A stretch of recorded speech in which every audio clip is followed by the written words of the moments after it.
Hello. आप लोग कैसे हैं? स्वस्थ हैं? स्वस्थ ही होने चाहिए। हमारा क्या, जो योजनाएं चल रही थी उन योजनाओं को आगे बढ़ाते हैं। तो हमारी नेक्स्ट योजना कौन सी है? स्वर्ण जयंती ग्राम स्वरोजगार योजना। ठीक, तो ये कब आती है?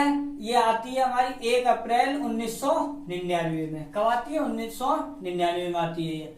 राष्ट्रीय ग्रामीण आजीविका मिशन, यानी इन्हीं के ये नाम है। यानी जो हमारी कौन सी स्वर्ण जयंती ग्राम स्वरोजगार योजना है, इसी का दूसरा नाम क्या है? राष्ट्रीय ग्रामीण आजीविका मिशन। कब आती है ये? यानी ये नाम बदलकर कब रखा जाता है? 3 जून ये आती है 2011 में। इसका नाम बदल के ये हो जाता है। और जो अभी जो नया नाम चल रहा है वो क्या चल रहा है? दीनदयाल अंत्योदय योजना चल रहा है। जो ये कब बदल के रखा गया है? नवंबर 2015 में। इसका मंत्रालय की बात की जाए तो इसका जो मंत्रालय है वो ग्रामीण विकास मंत्रालय के अंतर्गत ये योजना आती है। यानी ये तीनों योजनाएं हैं, एक ही योजना है, अलग अलग नाम है, ये याद रखना है।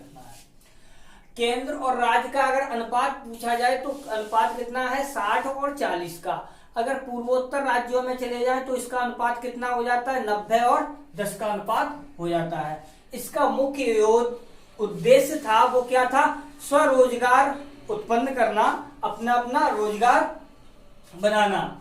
इसके अंतर्गत क्या है? हमारी 6 योजनाएं शामिल की गई थी। इसके अंतर्गत 6 योजनाएं थी। कौन कौन सी?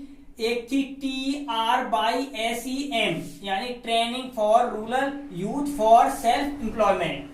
दूसरी थी IRDP, integrated rural development programme. तीसरी थी DWCRA, development for women and children in rural area. Next थी हमारी MWS, यानी मिलियन वेल्थ स्कीम। और नेक्स्ट थी SITRA, supply for improved tools और टू रूरल आर्टिसन। ठीक। नेक्स्ट थी हमारी क्या? GKY, यानी गंगा कल्याण योजना।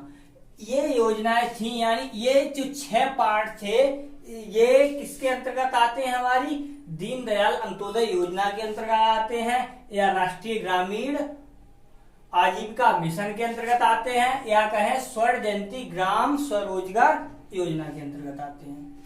नेक्स्ट हमारी योजना क्या है? इंदिरा गांधी आवास योजना, जिसे शॉर्ट में क्या कहेंगे? IAY। ठीक। ये लॉन्च कब होती है? ये लॉन्च होती है 1985 में। 1985 से 93 तक जो लाभार्थी थे इसमें कौन कौन थे? ST थे, SC थे, और क्या थे? बंधुआ मजदूर थे। ठीक। लेकिन क्या होता है 1993 और 94 में इसमें जो जिनके पास BPL कार्ड होता है उन लोगों को भी इसमें शामिल कर लिया गया था। लेकिन क्या था, जब ये SC ST और बंधुआ मजदूर थे तो जो बजट था वो फंड था वो 6% मिलता था। लेकिन क्या, जैसे ही BPL शामिल होता है वैसे इसमें 4% BPL को और मिला के टोटल हो जाता है जाके कितना परसेंट? 10%। अगर अनुपात पूछा जाए केंद्र और राज्य का अनुपात, तो इसमें अनुपात था वो था 75 और 25 का। पूर्वोत्तर राज्यों में 90 और 10 का ही अनुपात सभी में ज्यादातर है। ठीक। सिर्फ क्या बदलता है? केंद्र और राज्य का अनुपात बदल रहा है। अब क्या है, इंदिरा गांधी आवास योजना में जो लाभार्थियों को था वो पैसा मिलता था। उस पैसे से वो क्या बनाते थे? अपना मकान बनाते थे। लेकिन इसमें जो मकान का क्षेत्रफल होना चाहिए था वो होना चाहिए था कितना? 20 मीटर स्क्वायर होना चाहिए था, यानी 20 वर्ग मीटर में होना चाहिए था। मीटर स्क्वायर में, क्योंकि एरिया की यूनिट क्या होती है? स्क्वायर में आती है। ठीक। इसमें क्या था? चूल्हा दिया जाता था जो स्मोकलेस होता था, यानी जिसमें धुआं नहीं निकलता था। इसमें क्या होता था? इस योजना के तहत ही क्या होता था? गवर्नमेंट नल लगा के देती थी और इसमें क्या? शौचालय बना के देती थी। ठीक। अब क्या है, 2005 और 6 में इसी के अंतर्गत क्या होता है? भारत निर्माण कार्यक्रम शुरू हुआ है। और ये भारत निर्माण कार्यक्रम जो शुरू होता है वो मात्र 4 साल के लिए आता है। कितने साल के लिए आता है? 4 साल के लिए आता है। इसमें क्या थी? जो 4 साल के लिए आता था वो किस किस पर जोर देता है? तो वो देता है हमारा विद्युतीकरण पर। ठीक है, रोड पर रोड कैसे हैं, टेलीफोन, ठीक, जो तार द्वारा पहले चलते थे। अब तो क्या है हमारा, अब तो मोबाइल चल रहे हैं, लेकिन क्या है 2005-6 में इतने मोबाइल नहीं थे, तब टेलीफोन ही थे। ठीक, आवास यानी घर के ऊपर, सफाई स्वच्छता अभियान यानी, ठीक, और पेयजल पर विशेष जोर दिया गया था। इसके खर्च की बात की जाए तो इसका जो खर्च था वो कितना था हमारा, 1,74,000 रुपए था। कितना था, 1,74,000 रुपए खर्च था इसका।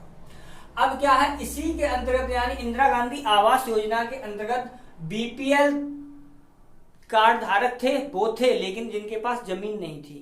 यहाँ पर देखो बीपीएल था वो तो आ गया था, लेकिन क्या है अब इसमें यहाँ पर भी ये स्कीम आई कि जिनके पास बीपीएल लेकिन जिसके पास जमीन नहीं है, अब उन्हें टारगेट लगाया गया था। तो इसके अंतर्गत जिनके पास जमीन नहीं होती थी लेकिन बीपीएल कार्ड था, तो इसमें क्या था, लोगों को कितना 10,000 रुपए दिया जाता था। कितना, 10,000 रुपए दिया जाता था, जिसमें क्या था हमारा केंद्र और राज्य का जो अनुपात था 50-50% का था। 2013 में यही रुपए कितना बढ़ा के कर दिया गया, 10,000 की जगह इसे कर दिया गया 20,000 रुपए, यानी 2 गुना कर दिया गया। और इंदिरा गांधी आवास योजना का जो नया नाम, मॉडर्न नाम है, वही क्या है हमारा, प्रधानमंत्री आवास योजना। प्रधानमंत्री आवास योजना कोई नया नाम नहीं है, देखा जाए तो सिर्फ क्या किया उन्होंने, प्रधानमंत्री जो हमारी इंदिरा गांधी आवास योजना थी उसी को बदलकर किसने बदल दिया, उन्होंने प्रधानमंत्री आवास योजना। कोई नया नहीं, वो पुराना ही है, लेकिन क्या उसे मॉडिफाइड कर दिया गया बस। ठीक, अब ये क्या है, ये लॉन्च कब हुआ, यानी ये नाम आया कब, तो ये आया है हमारा कब, 20 नवंबर 2016 में। लेकिन ये प्रभावी कब होता है, 1 अप्रैल 2016 में। अब ये कहोगे कि अप्रैल पहले आता है, प्रभावी पहले हो गया, लॉन्च बाद में हुआ, कागजों में कार्रवाई पहले ही होगी, बाद में ये इसका जो कुछ भी हुआ बाद में हुआ। मंत्रालय कहां पर, कौन सा है हमारा, ग्रामीण विकास मंत्रालय के अंतर्गत आता है। इसमें लक्ष्य क्या था, इसमें लक्ष्य ये था हमारा क्या, 31 मार्च 2022 तक 2.95 करोड़ घरों को बनाना था, यानी घरों का निर्माण करना था। लेकिन कितने घर होने चाहिए, 2,95,00,000, यानी या सीधा ऐसे बोलते हैं 2.95 करोड़।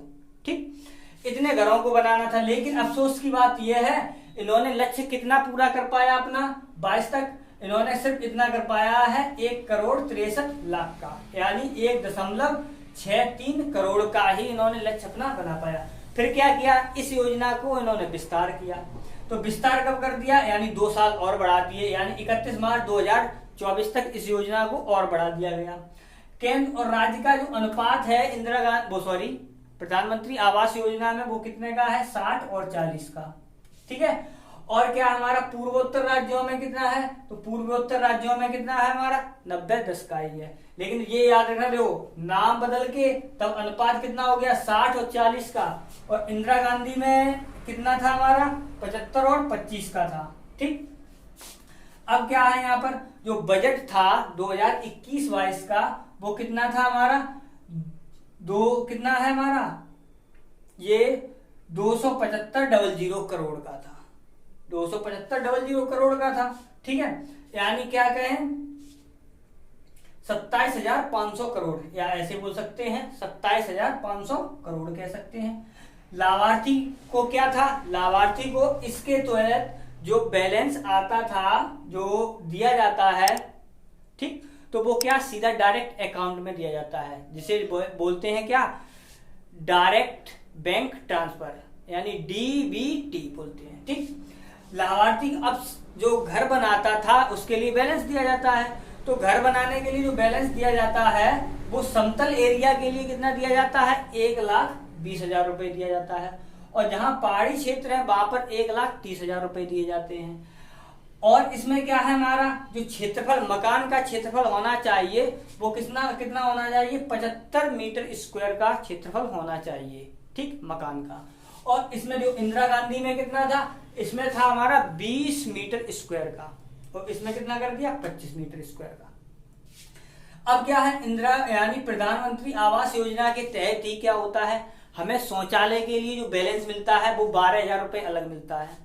ठीक है, फ्री में कनेक्शन दिया जाता है, लाइट का कनेक्शन दिया जाता है, और गैस चूल्हे का कनेक्शन दिया जाता है, यानी रसोई के लिए कनेक्शन वो अलग दिया जाता है। ये सभी कैसे हैं, इसी प्रधानमंत्री आवास योजना के तहत ही आते हैं।